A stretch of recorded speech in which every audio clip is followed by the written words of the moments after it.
Good evening, everybody, and welcome to the Coming Home to You network. I'm with Jared Banks, and Jared is a very interesting gentleman. He's got a hive of nature between the connections between water and spirit. So tonight we're going to talk about spirit water and the holy wells.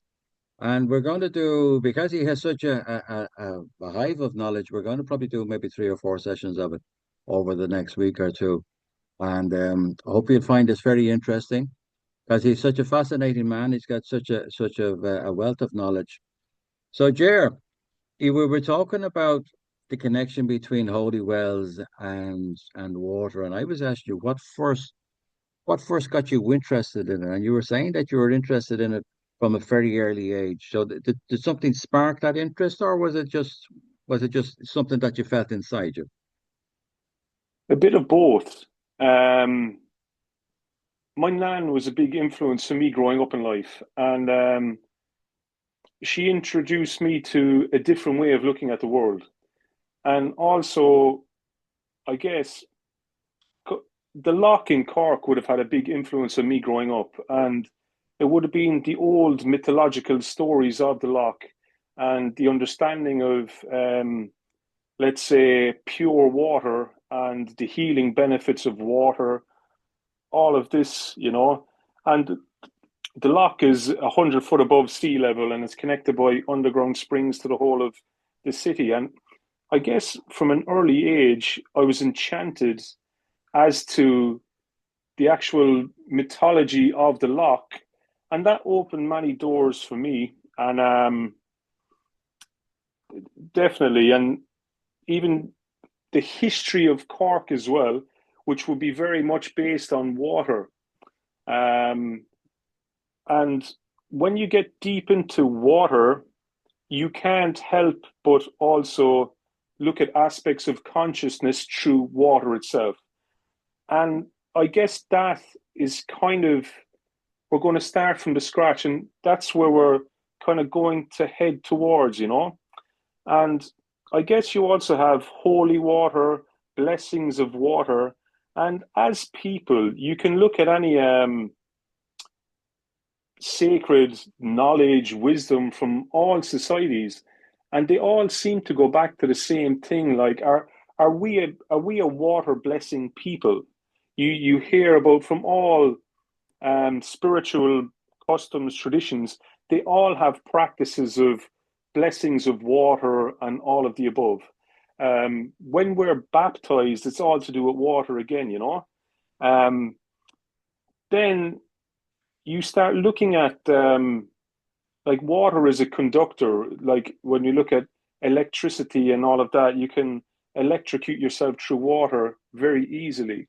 So Yeah. water is a conduit of energy too, as well. Your body is a massive aspect of water too, as well.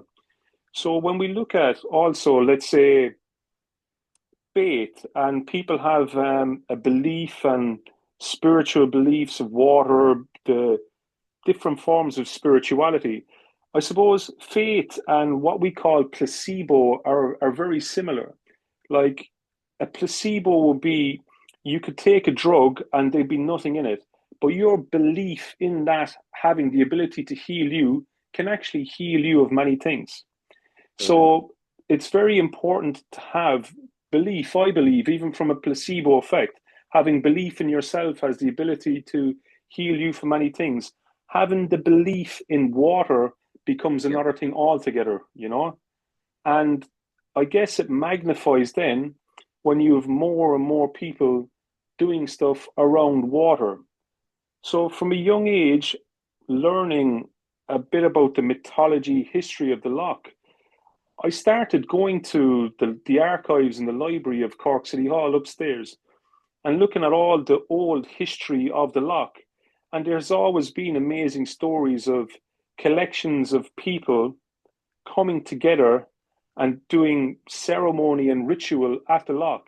And I guess that fascinated me growing up very much so. And I believe that's where many interests began, and that began at an early age in life. Wonderful. And of course, water again is got memory and it's Yeah. part of consciousness, and that water can be programmed. And like, what was that Japanese professor, Emoto. Emoto, yeah, who took pictures of the water, who froze the water and took pictures of with different frequencies in it. There's so much more water, or there's so much more to water than we realize. And of course, the fact that we're 80% water as well, that's running through us, and that, the memory, if we can, I think when we can realize this, we can really connect with our spirit, because we can program ourselves then through the water, Totally, you totally, know. totally. See, I how believe. did yeah, no, I was going to say, I mean, that sort of leads on, I suppose, to the holy wells, is that people from long time ago recognized that there could be healing qualities within the water, and that there was something special about the water, and especially that's connected to spirit. Where we see that a lot of the churches are built around holy wells, and a lot of the sacred sites would have holy wells connected to them, So, I mean, we're going back thousands and thousands of years where people understood the connection between the water and spirit, So, if you'd like to elaborate on that a little bit there, Jer. All right, cool. So I see water itself as spirit.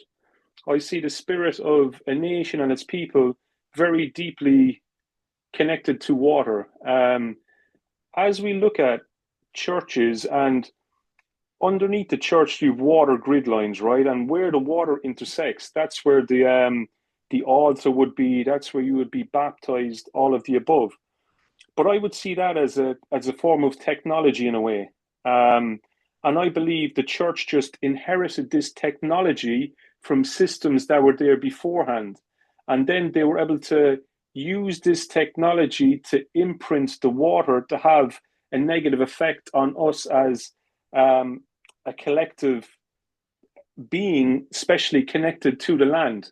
So, in a way, I'm at a point where I try not to look at, even when people look at the church, I try not to look at it negatively in a way. I think we've learned a lot, but I believe that the church, in during its time when it came here, was about disconnecting people from the land anyway, and they were able to imprint water and change our connection to water, a sacred connection we had going back since time began. I believe they changed this connection, and we've been, as a collective of people, we have suffered since. Even if you look at you've holy wells, you have all rivers in Ireland. The rivers are usually named after god forms or archetypes Yeah, and things like that. And so that's about kind of giving reverence to the water. And as we talked about with how you can code water and, let's say, placebo and faith and all of the above, by honoring your environment that you live in, that has a major effect on your body's ability to heal itself. mm, So back in Ireland, they had systems that we can only dream of today. Look how sick we as people are in the world today. But the whole system in Ireland before was about giving reverence to everything and the health effects that that had on its people. So if yeah, you had so many people giving reverence to water, all of the above, you realize that this is no longer theory, this is biological, because it has such an effect on your health. Stress levels, we can test this through your heart even relaxing a lot. If I got people to envision themselves in the forest, right? And the most beautiful trees, everything. 2 seconds. I'm talking. Sorry. Yeah. So if you envision people giving reverence to the very nature around them, that has a massive effect on their bodies, on everything. 2 seconds, you go out. if Sorry the about little that. person wants to say hello today. Yeah, I'm just going to close the door. Yeah, Yeah, he's grand. He's grand. He snuck away from his mother. Um, but I see this as a massive healing mechanism. I know when people look at ancient Ireland, what they would say is the word pagan would come up. But the word pagan was given by the Holy Roman Empire, and the word pagan just means country bum, yeah, country bumpkin. So, like, I believe in Ireland, we had very advanced. systems of healing. And I believe this was all inspired through a very deep understanding of the spirituality of water. Very much so.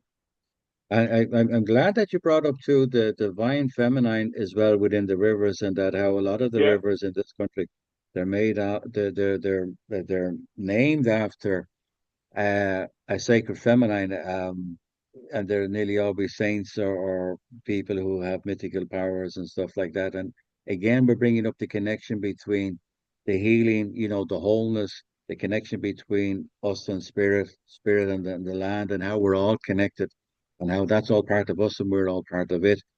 And not only that, you see, if you're looking around nowadays, the amount of new modalities coming in about water and how to heal with water, and they're coming up with Cagnan water and this type of water and that type of water, and instilling the water with light.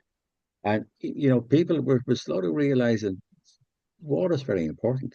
And just like what you're saying about the magic and the connection there, we need to start taking better care of our water, and that we can program our own water to heal us in a sense. Is by cupping our glass of water and saying a little prayer or giving blessings or giving thanks to the water, therefore changing the vibration of the water and drinking it, and then that's instilling within ourselves. totally. And you have another aspect as well, like let's say an understanding of Om, the native language of trees. Mm, And just to give people a brief introduction, like different trees, water has a massive effect on trees, right? So a different tree will be more conscious or fertile due to the water connection of the tree in synchronicity with the moon. So different fertility of trees, right? So if you really wanted to hear the sound of the tree, this is a very important part. The tree that's most fertile or conscious at the time, if you went into the water molecule of that tree, we talk about the crystallized format, all of that. So that would hold a note, and that note would be the sound of the tree. And so that the trees themselves are programming the soil, and the soil then is having an effect on the wells that we have. So when you look at healing benefits, all of the above, a lot of the ancient societies were planting trees, certain trees, knowing that it would have a major effect on the water and the healing benefits of the water. So through an understanding of Om, you can you can program environments and the water systems in those environments. It even becomes more interesting when we look at, let's say, the harp. So in the Om alphabet, there would be 13 power trees, right? And that's correlated to the 28-day cycle of the moon, 13 moons a year, all of the above. So when you understand the harmonic that that tree is based upon, you can play that harmonic to the tree and you can interact with the trees differently. So it is said that with a harp, a 13 string harp, you can tune each string to the frequency of different trees and use the harp then as a very sacred instrument to start playing to water and fine tuning water, all of the above, right? Absolutely fascinating. But the trees themselves were used to actually code water around wells and stuff, you know?